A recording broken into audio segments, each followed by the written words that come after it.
पिंकी की जिद के आगे नत्थू हार जाता है और उसे केले खरीद कर दे देता है। पिंकी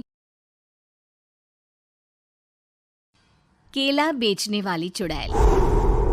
एक बार की बात है, जादूपुर नाम के एक गांव में करतब दिखाती एक औरत एक रेड्डी के लिए गांव में आती है।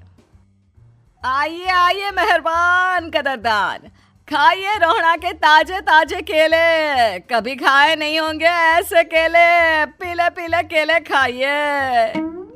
ये कहकर रोहड़ा हाथों में 4 केले लिए उन्हें सर्कल में जोर जोर से हवा में उछालती हुई करतब दिखाती है, जिसे देखकर आसपास के सारे बच्चे अपने अपने मम्मी पापा से उस औरत के पास जाने की जिद करने लग जाते हैं।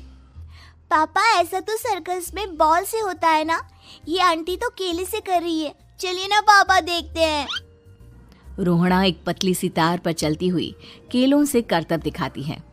आते जाते सभी लोग बाहर रुककर उसके करतब देखते हैं और वाह वाही करते नहीं थकते। जैसे ही एक आदमी पास आकर उसे पैसे देने लग जाता है, तब वो कहती है, अरे नहीं नहीं साहब, मैं करतब तो बच्चों के मन को बहलाने के लिए करती हूँ। धंधा तो मेरा केले का है। पीछे देखो मेरी रिड्डी, जो भी मेरे केले खाएगा मेरी तरह चुस्त दुरुस्त और तंदुरुस्त हो जाएगा।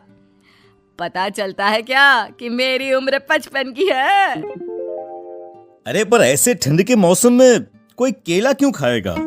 ये ऐसे वैसे केले नहीं है साहब, ये शरीर में गर्मी देते हैं। ठंड को दूर भगाए जो भी रोहिणा के केले खाए। पापा, अगर मुझे केले नहीं मिले तो मैं घर नहीं जाऊंगी। तभी उसके पापा कहते हैं कि बेटा, केले ठंड में कभी गर्मी नहीं देते। ये सब कहने की बातें हैं, सामान बेचने का तरीका है इनका। पर पिंकी नहीं मानती। मैं केले खाऊंगी। पिंकी की जिद के आगे नत्थू हार जाता है और उसे केले खरीद कर दे देता है। पिंकी खुश होकर केले घर ले आकर खाती है। अब मैं भी करतब करूंगी, कितना मजा आएगा। जादुई केले। पिंकी पहला केला खत्म भी नहीं करती कि वो बेहोश हो जाती है। दूसरे केले से एक काला धुआं आता है और रोहड़ा चुड़ैल बनकर बाहर निकल आती है। मेरे भूतिया केले बच्चे न खाए, ऐसा हो ही नहीं सकता। जादूपुर वालों, कब तक बचोगे? आ गई हूं मैं रोहड़ा, जिसका कोई नहीं कर सकता सामना। रोहड़ा पिंकी को गोद में उठाकर काले धुएं में कहीं गायब हो जाती है। शाम के वक्त नत्थू घर लौटता है और पिंकी को घर में ना पाकर उसकी माँ से कहता है, माँ पिंकी कहाँ है? अरे बेटा, उसे तो तू सुबह करतब दिखाने ले गया था ना, फिर कहाँ वापस आए तुम दोनों? मुझे लगा तू उसे अपने साथ मंडी ले गया होगा। हे भगवान, मेरी बच्ची कहाँ गई? मैं उसे घर ही तो छोड़कर गया था माँ। नत्थू गांव के घर कोने में अपनी बेटी को ढूंढता है, पर उसे वो कहीं नहीं मिलती। परेशान होकर आके रो रो कर नत्थू हिम्मत हार कर घर लौट आता है। अगली सुबह रोहड़ा फिर से करतब दिखाने आती है और इस बार पिंकी की तरह रोनी केले खरीद लेता है। 50 रुपए दिए थे पापा ने, सारे पैसों के मैंने केले खरीद लिए हैं। अब मैं भी आंटी की तरह ही करतबबाज बन जाऊंगा। यही सोचते हुए रोनी केले खाता है और पहला अकेला केला आधा खत्म भी नहीं करता कि चुड़ैल उसके सामने आ जाती है। मेरे साथ चलने का समय आ गया है रोनी। ये तो बस शुरुआत है। अब इस गांव के सारे बच्चे धीरे धीरे मेरे कब्जे में होंगे, एक बच्चा भी नहीं बचेगा। ये कहकर रोना रोनी को गोद में लेकर काले धुएं में अदृश्य हो जाती है। इसके बाद हर रोज गांव में से कोई ना कोई बच्चा गायब होता, पर ऐसा क्यों हो रहा है किसी को भी समझ में नहीं आ पा रहा था।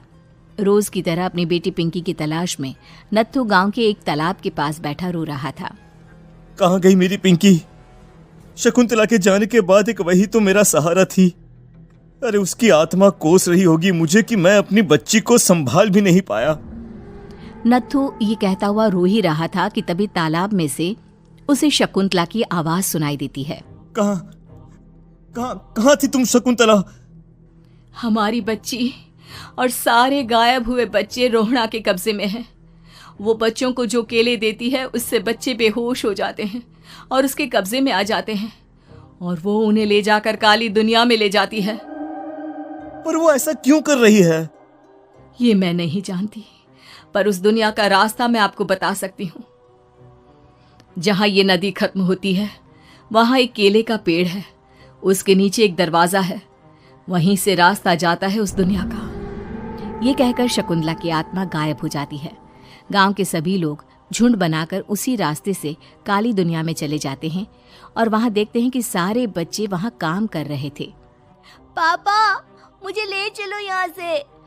पापा पापा। सभी बच्चे अपने मम्मी पापा से लिपट जाते हैं। तो तुम लोग यहाँ तक आ गए? क्यों हमारे बच्चों को पकड़ लिया तूने? तुझे शिकार ही बनाना है तो ले, हम सब आ गए हैं, हमें खा ले। नहीं, मुझे बच्चे चाहिए, मेरे बच्चे के बदले तुम लोगों के बच्चे। क्या मतलब? मैं इसी गांव में रहने वाली एक औरत थी। केले की चोरी के इल्जाम में मेरे बेटे को गांव वालों ने इतना मारा कि वो मर गया। उसी दिन मैंने ठान लिया कि गांव वालों का भी वही हाल करूंगी। कुछ दिन बाद बेटे के चले जाने के दुख में मैं भी मर गई और मेरी भटकती आत्मा एक चुड़ैल बन गई। और फिर मैंने बदला लिया तुम सबके बच्चे छीनकर। बर्दाश्त नहीं कर पाए ना, सोचो मुझ पर क्या बीती होगी। हमें माफ कर दो रोना, पता नहीं ये किसकी गलती थी पर हम सभी माफी मांगते हैं। हमारी खुशियां लौटा दो, तुम भी तो एक माँ हो। गांव वालों की बात सुनकर रोना का मन पिघल जाता है और वो बच्चों को छोड़ देती है। उसके बाद काली दुनिया बच्चों के लिए जादुई दुनिया बन जाती है। अब कोई भी कभी भी वहां आ जा सकता था।